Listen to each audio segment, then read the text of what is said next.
the spring constant. So that's what this is. This is just saying, and that's how a spring scale works. That's actually how every scale works. Like when you step on a scale, often there's springs in it, and as you push down on those springs, it spins a little dial. Like that's the old style ones, before digital ones. And the heavier you are, the more the spring changes shape, and the higher the force. So the higher the force is. So that's what's on this side. And on this side, we're saying that the force from gravity is you take your mass and you multiply by gravity. How do you explain that one? If you don't know that, that's just true. That's a. It has to do with the units. Though. It's relatively true. The units of force are newtons, are kilogram meter per second squared, is what a newton is. So this is in kilograms is mass, and then the acceleration due to gravity is meters per second squared. So that's how that's just how we change that into force. To get into that, you have to there's a drone flying up there. It just went behind that gray thing on that other building. No way. I didn't see that. It's freaking. It's government. It's probably GCU Media. Yeah, I was about to say They're those media probably- students. Yeah, is there anything on the soccer field? Let's make sure we're in it. I can see the lacrosse students often practicing there, but Yeah, Yeah, she says she's waking up every morning. they did not let me bring my drone. That's all I'm saying. Are you serious? so that's dangerous.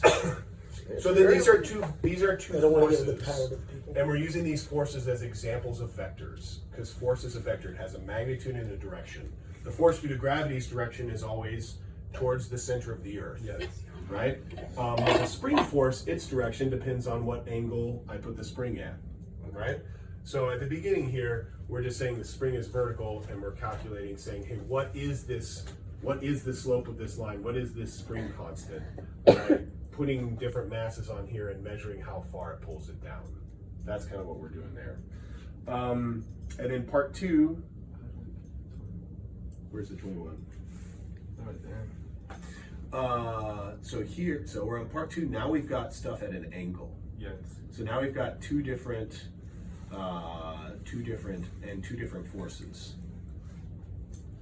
So we're just using force as a way to measure vectors, right? The math here that we're looking at is vectors, and forces are just good examples of vectors. So again, part 2 is I have a known point here.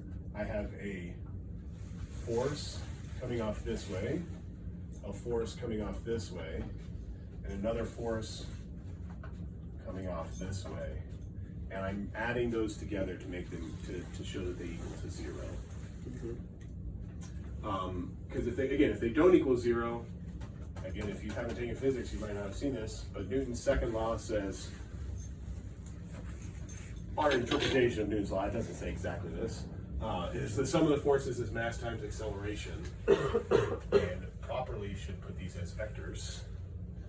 So if this point is not accelerating, then the sum of the forces is 0. If there's no acceleration, this thing's not, even if it's moving at a constant speed, that's still not acceleration, right? That's what I was trying to teach my 5-year-old, right? He's like, you're going fast, Daddy. I'm like, I'm not going fast, I'm accelerating a little bit faster than your mom, maybe. But I'm not breaking the law. So how do we do that? So because these are vector quantities, right? Each of these is a vector. He's separating them out. So if we look at these things, he says the first hanger set is at 28 degrees, and I don't know why he's 181 is 150. I think it's because he's only done the 180, 152 because that's the way his protractor is, right? His protractor might be going like 0 to 90 to 180. I'm not sure, right? But he measured, so he got the angle as 28. Again, I'm not sure that, right? For that one, and this one, so this one got 180 minus 152. So like this angle might have said just 152 here, but he's like, but this is the angle I want. Right. That's what he did last time in the other labs. Would it be the angle in the middle? Like. So again, we need to make it relative to a coordinate system. So I would always make a coordinate system y, and then I would define my angles always from that same coordinate system. I'd make this one theta 1, I'd make this one theta 2, and for theta 3 you can either go like this, or you can go like this and make sure that you say that it's minus theta 3, that it's a negative 1. the coordinate system like doesn't matter where you. It is arbitrary. It is arbitrary, but you have to have one. Because otherwise, how do I know that my arbitrary definition of the coordinate system is the same as the person who, as someone else's who's looking at it, right? Doesn't it? Oh, wouldn't it all add to the same answer anyways, though? It will. The math will come out the right. Yeah. Yeah, but the specific numbers might be different. It's like kind of like units, right? If I measure it in inches and you measure it in centimeters, it's the same. But if I don't tell you mine's in inches, then It's gonna be really weird. you're gonna launch a multi-million-dollar satellite into Mars. Yeah, they did that, didn't They did. Because it was. It's It some was crazy- an international project. Some people didn't mark their units. The other people assumed it was certain units, and then they launched this $1 million satellite and it just crashes right into Mars. Dang Americans and their Ouch. imperial system. Yeah. So yeah, so that's the same thing with coordinate systems. You just gotta tell the person what the coordinate system is, and they're like, okay, now I know what your numbers mean, right? You just gotta make it explicit. What would we make explicit about that? For me, I would just draw it. And that's our evidence. And then, well, that's how I would, if I was doing it, I would make a picture and draw it. Like if on my homeworks, I would want to see this next to coordinate system. It doesn't have to be like in the middle here. You can put it off to the side, but it's always nice. You can say, oh, this is X and Y, right? Because every once in a while I want to do this X, one that's slanted, right? So it's just always good to, it's a good practice to start putting that in. Okay, so now what he's calculating. So he's saying this force, because in real life this goes around a pulley and is attached to a mass, we know that the force here is mass times gravity. And all the pulley does is change the direction of the force. So the magnitude of this force is mass times gravity, right? Mm-hmm. And same thing with this one, right? It's going around another pulley and it's attached to here. So it's a mass times gravity too.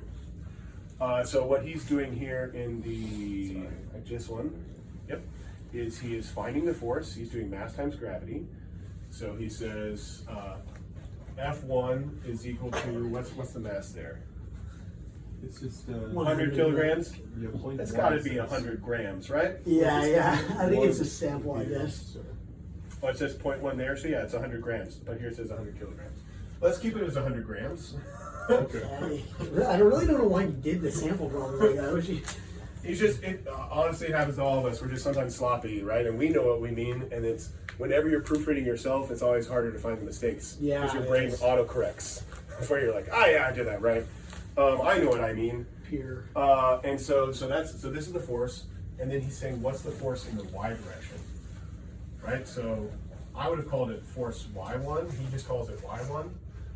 But then that's this force, which in this case is just 98.1, but that's not newtons now, right? If I wanted in newtons, I do need to change this to 0.1, right? So 0.981 newtons, because newton is again a kilogram meters per second squared. So 0.1 times that gives me 0.91, and then I need to get the y. I multiply it by the sine of the angle, which was what, 28. Yeah, but it says 21 here, so maybe another typo. Man, I'm gonna have to give him some crap for this. It does say 28, and down there it says 21. Over here it says 28. Yeah, so that 8 and 1. Are 8 and 1 even close to each other on the keyboard? No, they're not even close. We're gonna have to keep track of all these typos. So just rule of thumb, maybe just use the table when it comes down to Yeah, the point is he's showing the example of how to do this, right? So this is the y1, and then he does the same thing for 2, right? F2 is equal to, it's still 0.1 times 9.81, right? So it's still 0.981 newtons, but the y2 is a different angle, right? So 0.981 sine of 32 degrees. And again, you can calculate what that answer is. And then if we add those together, they should be the opposite of this one, right? So adding those, because if we add all three of them together, they should equal 0. That's the big thing to note, is F1y plus F2y plus F3y should equal 0. And what he's doing is he's adding these two together and calculating what this one should be. And then he's comparing that to what this one was measured, right? Because again, we know we put a spring scale up here, right? So if we wanted to find F3y, we take the value from the spring scale. Is that actually given on here? I don't think it is. Wait, It might right be there it given is. some Yeah, part, force, 0.97 is 0.97 newtons, but we don't know that angle. No, we don't.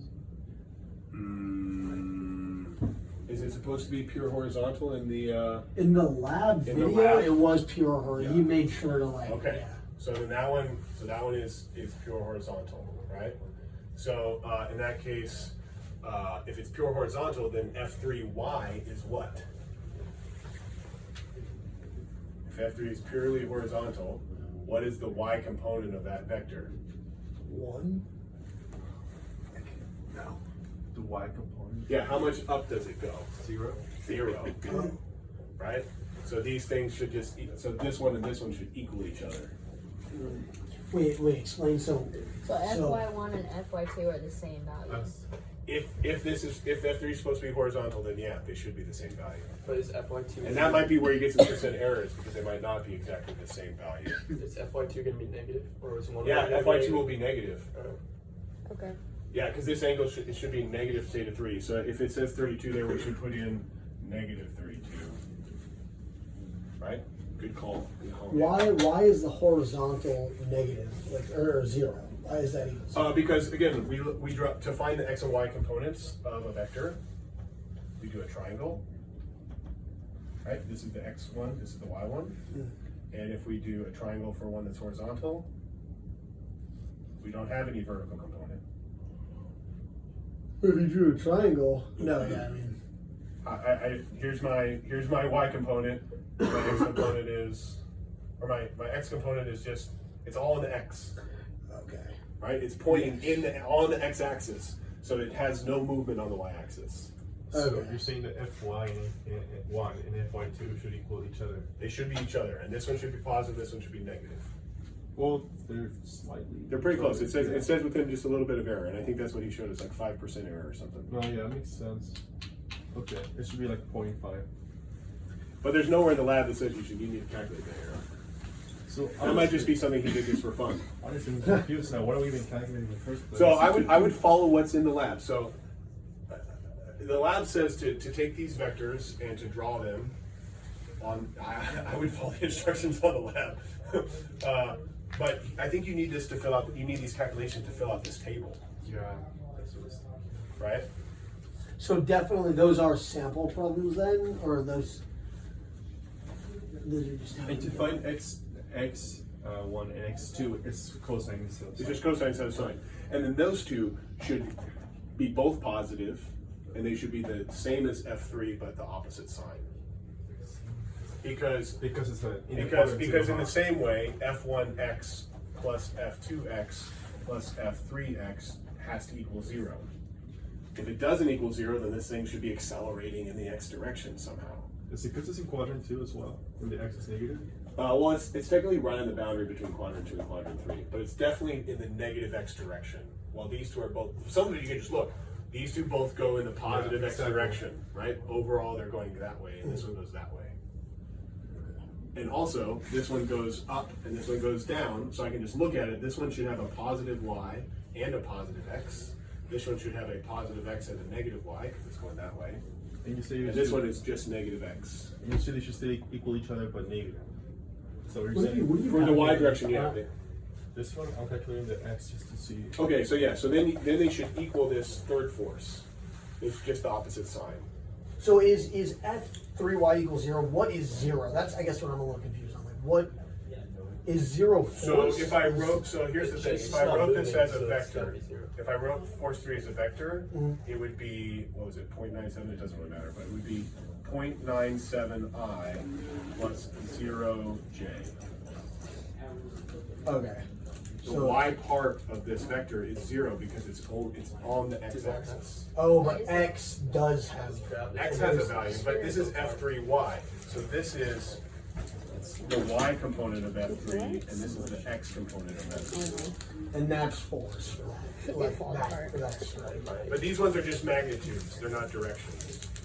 I don't think Oh well. It kind of makes sense, especially like cosines. I can kind of see.